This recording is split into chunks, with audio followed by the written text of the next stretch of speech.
한강유역은 구석기 시대부터 현재 이르기까지 많은 이들이 살아왔습니다. 여러 지역과의 물산 이동이 편리하고 바다를 통해 중국과 교류하기에도 좋고 넓은 평야가 있어서 농사 짓기에도 좋은 조건을 갖췄기 때문입니다.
일제시대 때인 1925년 을칙년에 아주 커다란 홍수가 있었습니다.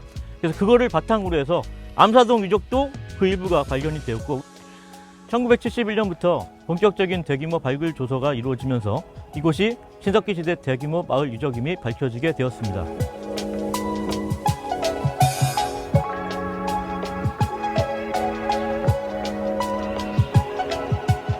여기는 한강유역에 있는 신석기 유적을 대표하는 곳이고요. 대규모 마을 유적이라고 할 수가 있습니다.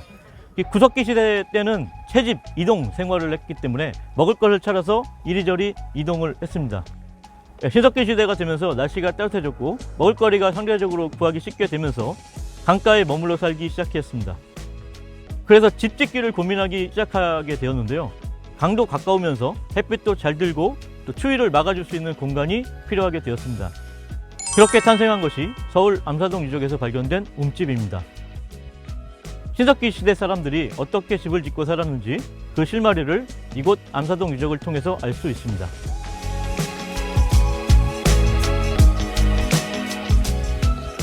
바로 신석기 시대 사람들은 땅을 파고 바닥을 평평하게 다진 뒤에 움집을 만든 것으로 볼 수 있는데요.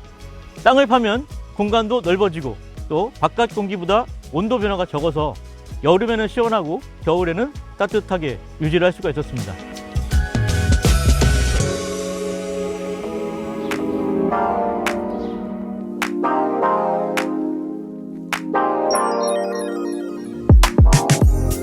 이 자리는 1970년대 때 발굴한 자리거든요. 아까 입구에서 보신 거는 2016, 17년 최근에 한 거라면은 여기는 암사동이 결정적으로 알려지게 된 계기가 됐었던, 특히 여기의 특징은 대략적으로 동그란 면을 좀 위주로 하고 있고요. 주거지의 모양이. 그리고 중간 부분에 화덕이 자리하고 있습니다. 가장 중요한 게 불이잖아요, 불. 그래서 화덕을 중간에 두고 거기에 둘러 앉아서 생활하던 그런 모습들이 이렇게 남아 있고요. 지금의 집의 원형이 되는 거죠. 좀 지하로 많이 들어가긴 했지만 이 석가래와 지붕 구조가 있고 바깥쪽에는 초가집처럼 이렇게 짚을 덮어서 했던 그런 모습을 지금 복원을 한 것이고요. 이것이 타서 남은 자리가 이거를 바탕으로 해서 이런 식으로 지금 복원을 해놓은 모습입니다.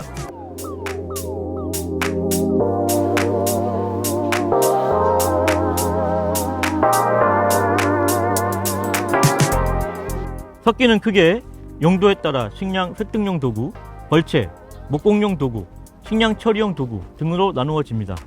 땅을 파는 데 쓰는 괭이와 보스, 또 나달의 껍질을 벗기거나 도토리 등을 가는 데 쓰는 갈돌과 갈판은 신석기 시대 때 농경이 시작되었음을 알 수 있는 중요한 유물입니다.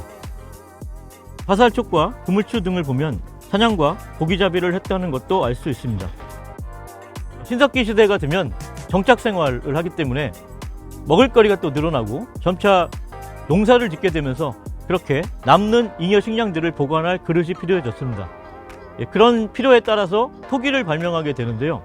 그 토기들 중에 신석기 시대를 대표하는 토기가 바로 빗살무늬 토기라고 할 수가 있겠습니다. 이를 통해서 식량을 저장할 수 있었을 뿐만 아니라 음식을 끓여 먹을 수도 있게 되었습니다. 농사와 식량 저장 그리고 정착 생활과 같은 당시의 생활 모습을 엿볼 수 있는 신석기 시대의 가장 대표적인 유물이라고 할 수 있습니다.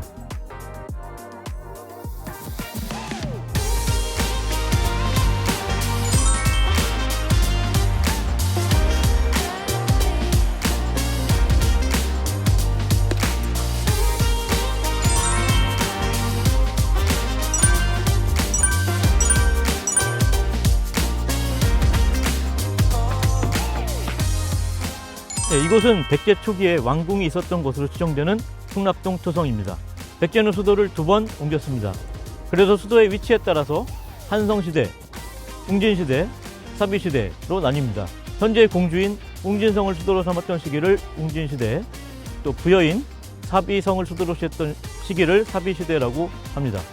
그리고 한성시대의 수도였던 하나위례성이 있던 곳으로 추정되는 곳이 바로 이곳 풍납동 토성 일대입니다. 백제 전체 678년의 역사 가운데에서 4분의 3에 해당하는 시기가 바로 한성 도읍 시기라고 할 수 있습니다. 특히 31명의 백제 왕 가운데에서 3분의 2가 넘는 21명의 왕이 이곳에서 즉위하였습니다. 백제의 기틀을 만들었다고 알려져 있는 고이왕과 백제의 전성기를 이끈 근초고왕도 포함되어 있습니다.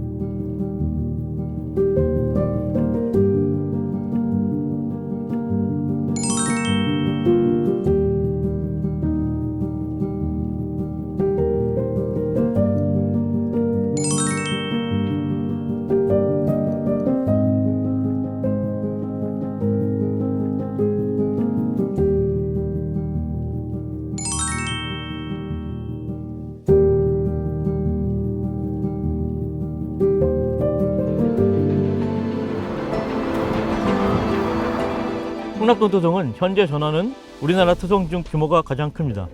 성벽 높이가 건물 5층 높이인 11m가량이고 지표 아래 4m인 것을 고려하면 원래 성벽 높이는 무려 15m나 됩니다. 게다가 전체 길이는 약 3.5km에 이르는 초대형 토성인 셈입니다.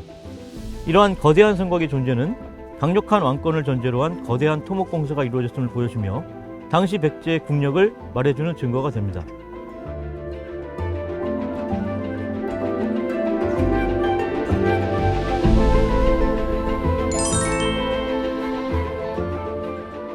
오랜 시일이 지나도 풍납토성의 일부가 그대로 보존될 수 있었던 이유는 특별한 판축 공법 덕분입니다.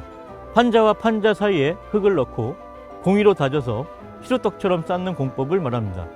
또 판축 공법에서는 나뭇가지나 나뭇잎 등을 10겹 이상 섞어서 더욱 견고하게 쌓았습니다. 약 3.5km에 이르는 성벽이 이런 기법으로 축성됐다고 한다면 연인원 100만 명 이상의 대규모 인력이 동원되었을 것으로 추정됩니다.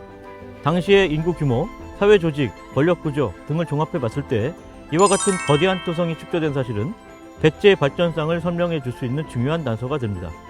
특히 이러한 축조 공법은 중국이나 일본 등에서도 확인되고 있어서 고대 한국과 중국 또 일본으로의 문화 전파 과정을 알 수 있는 중요한 자료가 됩니다.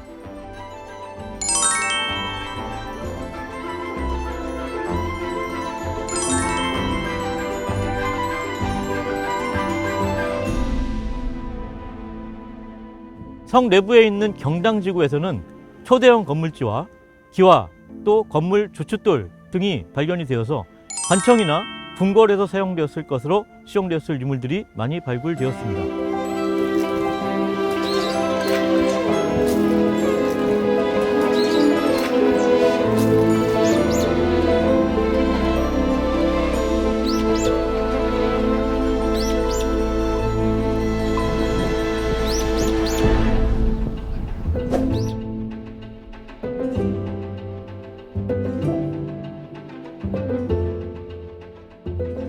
건물 기둥을 꾸미던 장식품은 이곳에 지어진 건물이 특별한 건축물이었음을 보여줍니다.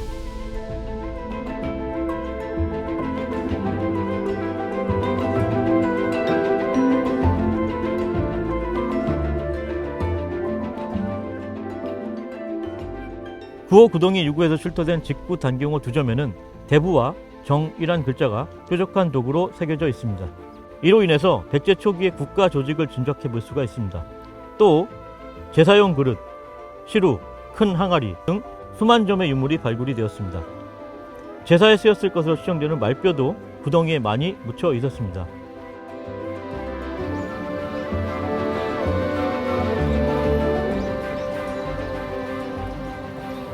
풍납동 토성은 한마디로 백제의 보물창고와 같다고 할 수가 있습니다.